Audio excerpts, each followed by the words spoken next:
Hi students, यहाँ पर मैं आपको कराने वाला हूँ एंटरप्रेन्योरियल स्किल का क्विक रिवीजन। तो आपको थोड़ा सा फोकस हो करके इसको देखना है जिससे कि आप चीज़ों को समझ सकें, क्योंकि टाइम बहुत कम है और आपको बहुत सारी चीज़ों को पढ़ना है, समझना है। मैं एक एक करके हर एक यूनिट की इसी तरीके से वीडियोज़ लाने वाला हूँ। आप हर एक वीडियो देख लेंगे तो आपका एग्ज़ाम काफ़ी ज़्यादा अच्छा जाएगा। इस चैप्टर को एक्सप्लेन करने के लिए मैंने एक प्रेजेंटेशन क्रिएट किया है। उस प्रेजेंटेशन में मैंने केवल की पॉइंट्स को ही रखा है और उन की पॉइंट्स को अगर आप ध्यान से समझ लेते हैं तो आप बहुत कुछ एग्जाम में लिख करके आने वाले हैं। देखिए, जब आपका चैप्टर स्टार्ट होता है तो सबसे पहले यहाँ पर दो चीज़ें मेंशन है, वेज एम्प्लॉयड पीपल और सेल्फ एम्प्लॉयड पीपल। तो ध्यान देना, वेज एम्प्लॉयड पीपल वो लोग होते हैं जो किसी ऑर्गेनाइजेशन के लिए काम करते हैं और काम करने के लिए उन्हें पैसा पे किया जाता है, कंपनी उन्हें पैसा देती है। वहीं पे अगर हम सेल्फ एम्प्लॉयड पीपल की बात करें तो सेल्फ एम्प्लॉयड पीपल उन्हें बोलते हैं जो खुद से बिजनेस स्टार्ट करते हैं। बिजनेस स्टार्ट करके वो लोगों की ज़रूरतों को पूरा करते हैं और उसी से पैसे अर्न करते हैं। तो वेज एम्प्लॉयड पीपल और सेल्फ एम्प्लॉयड पीपल आप अच्छे से समझ गए हैं।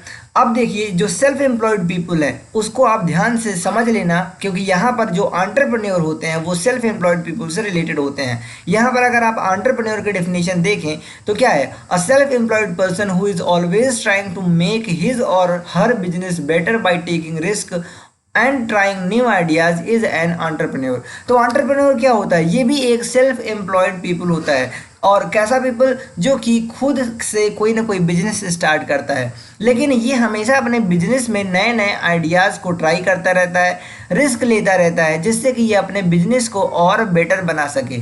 ये नहीं कि बस बिजनेस खोल के बैठ गए और चल रहा है जैसे चल रहा है।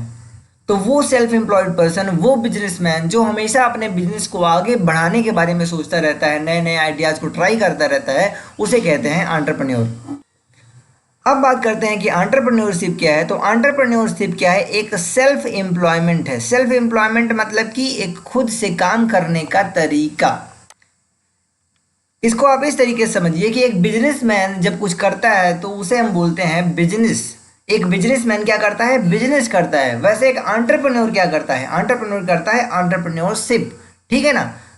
तो एंटरप्रेन्योरशिप क्या है, एंटरप्रेन्योरशिप एक टाइप की सेल्फ एम्प्लॉयमेंट होती है, यानी कि ऐसा काम जिसमें पर्सन एक बिजनेस स्टार्ट करता है, अपने बिजनेस को रन करता है जिससे कि वो दूसरों की नीड को सेटिस्फाई कर सके और अपने बिजनेस को बेटर बनाने के लिए हमेशा कोई ना कोई तरीका ढूंढता रहता है जिससे कि वो ज़्यादा से ज़्यादा प्रॉफिट कमा सके और अपने बिजनेस को आगे ग्रो कर सके।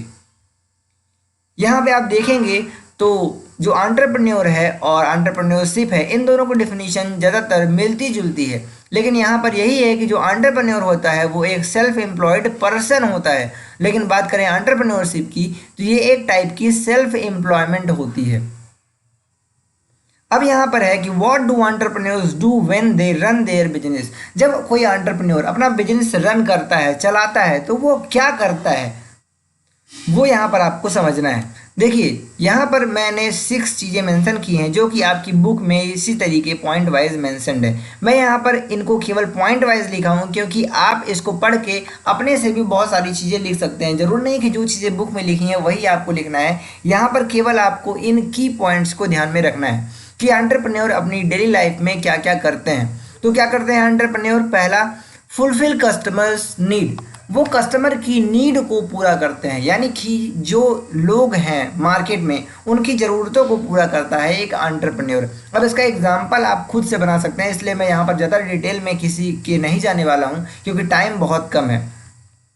यूज़ लोकल मटेरियल, यानी कि वो अपने बिजनेस में कोई भी मटेरियल बनाने के लिए, कोई भी प्रोडक्ट बनाने के लिए आसपास की जो मटेरियल्स हैं उनको इकट्ठा करते हैं, उनसे वो प्रोडक्ट को बनाते हैं जिससे कि प्रोडक्ट्स की जो कॉस्ट है वो कम से कम हो सके। क्योंकि अगर बाहर से कोई सामान मंगाना होता है और उससे प्रोडक्ट बनाएंगे तो सामान लाने में ही काफ़ी ज़्यादा खर्च हो जाएगा और फिर बनाने में खर्च होगा तो प्रोडक्ट की कॉस्ट ऑटोमेटिक महंगी हो जाएगी।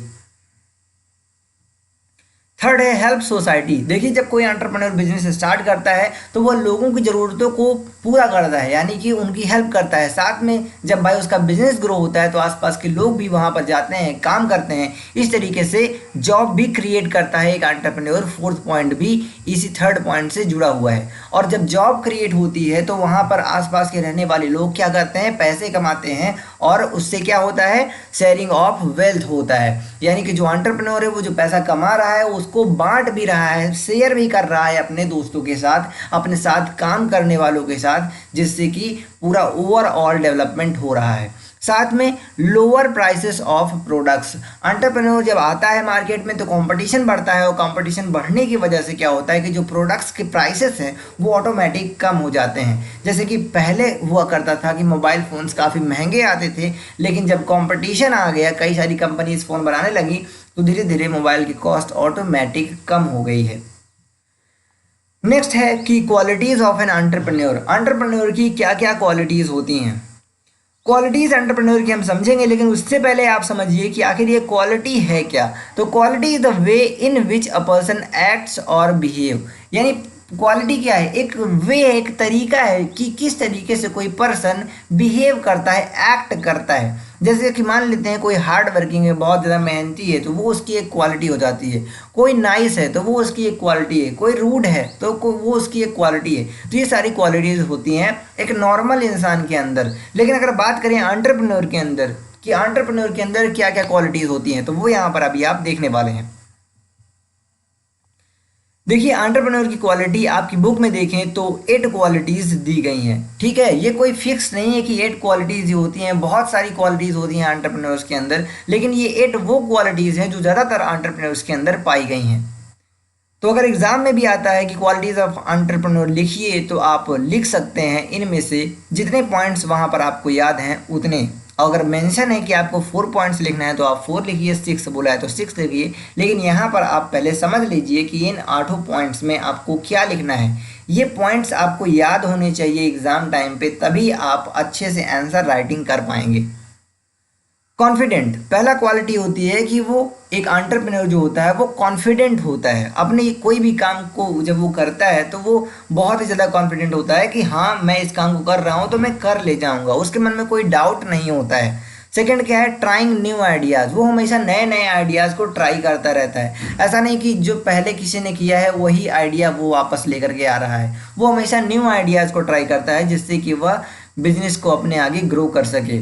पेशेंस होता है वो, उसके अंदर काफ़ी ज़्यादा धैर्य होता है। देखो, उसको ये पता होता है कि मैंने आज बिजनेस स्टार्ट किया है तो आज ही मेरे बिजनेस में 4 चांद नहीं लग जाएंगे, आज ही मेरा बिजनेस बहुत तेज़ी से ग्रो नहीं कर जाएगा। तो वो धैर्य रखता है, मार्केट में कंपटीशन को झेलता है और फिर ग्रो करता है। फोर्थ है वो क्रिएटिव है, यानी कि वो क्या करता है कि नए नए आइडियाज़ को ला करके क्रिएटिविटी लाता है अपने प्रोडक्ट्स में, अपने सर्विसेज में, जिससे कि वह लोगों को अच्छे से सर्विस दे सके, लोगों की नीड्स को सेटिस्फाई कर सके।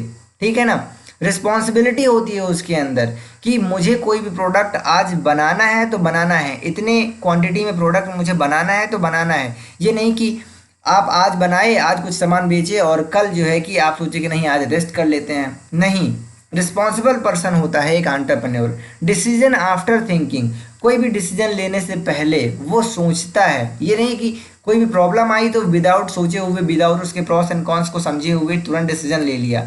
नहीं, पहले वो सोचता है, समझता है कि इसके क्या फ़ायदे नुकसान हो सकते हैं, उसके बाद वो डिसीजन लेता है। हार्ड वर्क करता है एक एंटरप्रेन्योर, यानी कि वो अपने बिजनेस को आगे बढ़ाने के लिए पूरा का पूरा टाइम अपने बिजनेस को देने के लिए रेडी होता है। ठीक है, वो ये नहीं सोचता है कि आज अभी दिन हो रही है कि रात हो रही है, सुबह कितने बज रहे हैं, रात कितने बज गए हैं। वो जब तक अपने बिजनेस को सक्सेसफुल नहीं कर लेता है वो हार्ड वर्क करता रहता है। और डू नॉट गिव अप, मतलब कि वो कभी भी हार नहीं मानता है। एक एंटरप्रेन्योर के अंदर ये क्वालिटी होती है कि वो गिव अप नहीं करता है। यानी कि अगर उसका बिजनेस आज नहीं चल रहा है, 1 महीने तक नहीं चला, तो वो ये नहीं सोचता है कि अब इस बिजनेस को बंद कर दिया जाए। वो ये सोचता है कि इस बिजनेस को कैसे आगे बढ़ाया जाए, आखिर क्यों कस्टमर नहीं आ रहे हैं, क्यों प्रोडक्ट नहीं सेल हो रहा है। ठीक है, तो वो नए नए क्रिएटिव आइडियाज़ लाता है, नए कॉन्फिडेंस के साथ लाता है। इस तरीके से वो अपने बिजनेस को सक्सेसफुल बनाता है। तो ये 8 जो है क्वालिटीज़ एक एंटरप्रेन्योर की होती हैं। इन 8 पॉइंट्स को आप ध्यान रखना, आप एग्ज़ाम में बना करके अपने से लिख सकते हैं, ये मुझे अच्छी तरीके से पता है। तो फिर से बोल रहा हूँ कि इन पॉइंट्स को अच्छे से पढ़ लो, याद कर लो। नेक्स्ट आपको पढ़ना है फंक्शंस ऑफ एन एंटरप्रेन्योर। एक एंटरप्रेन्योर के क्या क्या फंक्शंस होते हैं, यानी कि उनका डेली वर्क क्या होता है, ये आपको पढ़ना है। सबसे पहले आप समझिए कि आखिर फंक्शन क्या है। Function of an entrepreneur would be the work that entrepreneur does. यानी फंक्शन क्या हुआ, एक एंटरप्रेन्योर डेली क्या काम करता है वही उसका फंक्शन होता है, ठीक है ना। तो क्या क्या काम करता है एंटरप्रेन्योर, आइए देखते हैं। यहाँ पर कई सारे जो एंटरप्रेन्योर होते हैं उनसे इंटरव्यू लिया गया, उनके बारे में जाना गया, समझा गया। उसके बाद फिर ये देखा गया कि कुछ ऐसे काम होते हैं जो डेली हर एक एंटरप्रेन्योर को करना पड़ता है। तो यहाँ पर वो 5 फंक्शंस दिए गए हैं जो हर एक एंटरप्रेन्योर करता है। मेकिंग डिसीजंस, यानी कि डेली उसे डिसीजन लेना पड़ता है। डेली उसे डिसीजन क्या लेना पड़ता है भाई, वो मार्केट में अपने बिजनेस में जाता है, उसके बाद फिर उसे डिसीजन लेना है कि आखिर आज कितने प्रोडक्ट्स को बनाना है, कितने प्रोडक्ट को सेल करना है, जो पैसा आ रहा है उसको कहाँ पे इन्वेस्ट करना है, कितना और प्रोडक्ट मार्केट में लॉन्च करना है, कितने रॉ मटेरियल को खरीदना है। यानी कि बहुत सारे डिसीजंस उन्हें लेना पड़ता है, डेली लेना पड़ता है। तो पहला हो गया डिसीजन मेकिंग, क्योंकि एंटरप्रेन्योर जो होता है उसके बिजनेस में बहुत सारे लोग काम करते हैं, तो कुछ भी प्रॉब्लम होती है तो हर कोई उससे ही पूछता है कि आप क्या करें। तो लास्ट डिसीजन लेना किसके हाथ में होता है, एक एंटरप्रेन्योर के हाथ में होता है। तो डेली उसे कई सारे डिसीजंस लेने पड़ते हैं। तो पहला हो गया डिसीजन मेकिंग। दूसरा है मैनेजिंग द बिजनेस, अपने बिजनेस को मैनेज करना, यानी डेली का डेली जो टास्क है उसको किस तरीके से वो मैनेज करता है जिससे कि हर एक काम जो है टाइम से कंप्लीट हो जाए, ये भी उसका डेली का काम होता है। डिवाइड इनकम, यानी कि जो पैसा डेली का डेली आ रहा है उस पैसे को कितना मार्केट में फिर से दूसरे प्रोडक्ट्स को लाने के लिए लगाना है, कितना अपने एम्प्लॉयज़ को देना है, तो पैसे कहाँ कहाँ खर्च करने हैं, किस तरीके से उसे डिवाइड करना है, वो भी वो डेली का डेली करता है। टेकिंग रिस्क, वो डेली रिस्क लेता है, डेली नए नए रिस्क लेता है, नए नए आइडियाज़ लाता है।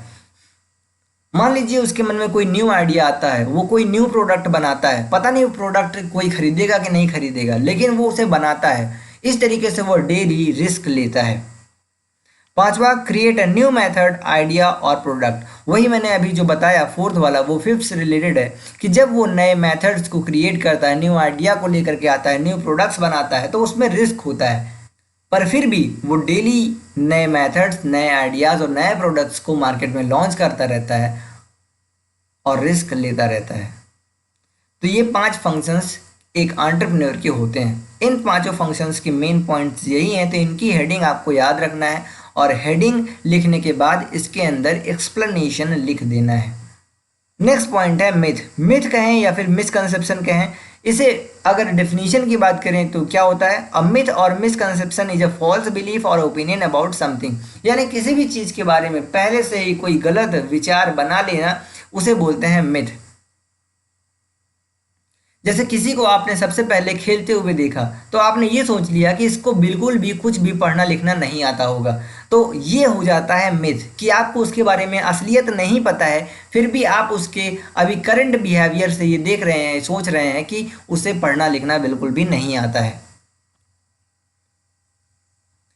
तो एंटरप्रेन्योरशिप को लेकर भी बहुत सारे मिथ्स हैं जो लोगों के दिमाग में हैं। कौन कौन से मिथ्स कॉमन हैं वो यहाँ पर आप देखिए। एग्जाम में आता है तो इन्हीं मिथ्स के बारे में आपको एग्जाम में एक्सप्लेनेशन देनी है और इन पॉइंट्स को याद रखना है। तो 4 मिथ्स हैं आपकी बुक में।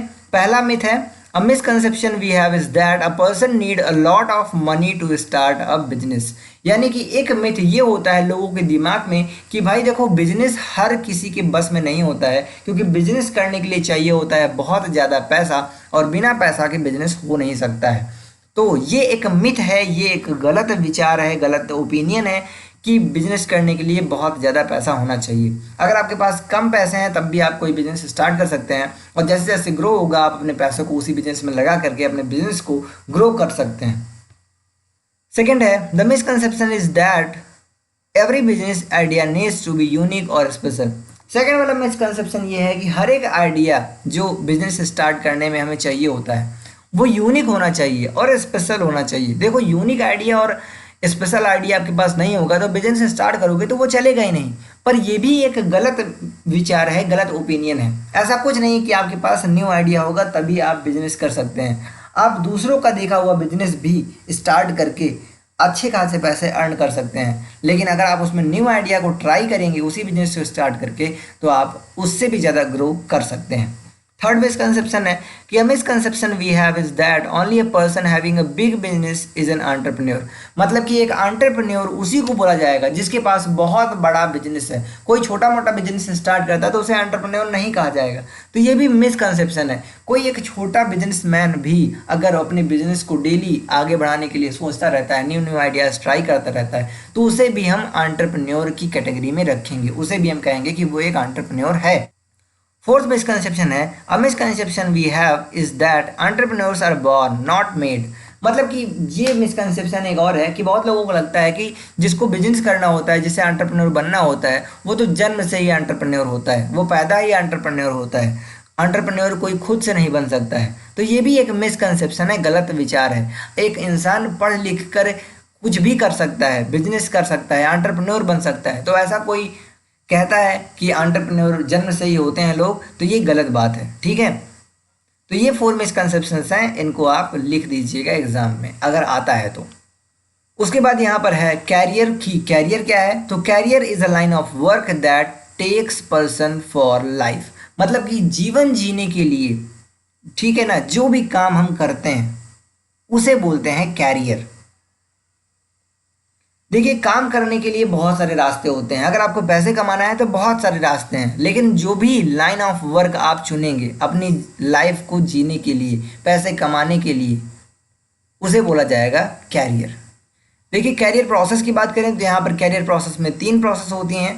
ठीक है ना, एंटर, सर्वाइव, ग्रो। यानी कि अगर कोई आदमी बिजनेस भी स्टार्ट करता है तो सबसे पहले वो बिजनेस ओपन करेगा, उस फील्ड में एंटर करेगा, फिर वहाँ पर सर्वाइव करेगा, यानी कि कुछ दिन काम करेगा, और उसके बाद जब हर एक चीज़ की उसको समझ हो जाएगी तभी जा करके वो ग्रो करेगा। तो कैरियर प्रोसेस में 3 स्टेप्स हैं, एंटर, सर्वाइव, ग्रो।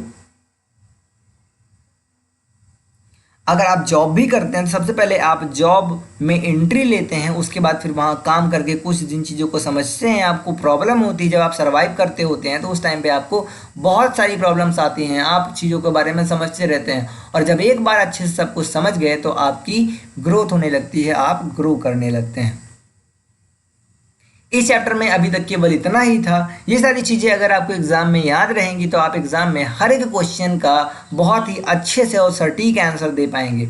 तो यहाँ पर जो जो पॉइंट्स हैं उनको आप ध्यान से पढ़ लेना, समझ लेना, और एक एक बार, दो दो बार लिख करके प्रैक्टिस भी कर लेना, जिससे कि एग्जाम में आए तो आप उसके बारे में लिख सकें। केवल पॉइंट्स लिख करके प्रैक्टिस करिए और कुछ नहीं। बहुत जल्द मैं एक और वीडियो लाने वाला हूँ ग्रीन स्किल के ऊपर, वो भी आप देखिएगा। उसके बाद फिर हम जो 2 और आईटी के चैप्टर्स हैं उनके बारे में भी क्विक रिवीजन वीडियो बना करके आपको देने वाले हैं। तो पहले इस वाले को ढंग से देख लो, समझ लो, एक बार, 2 बार, 3 बार, जितनी बार में आपको समझ में आ जाए, और वेट करो नेक्स्ट वाली वीडियो का। Thank you.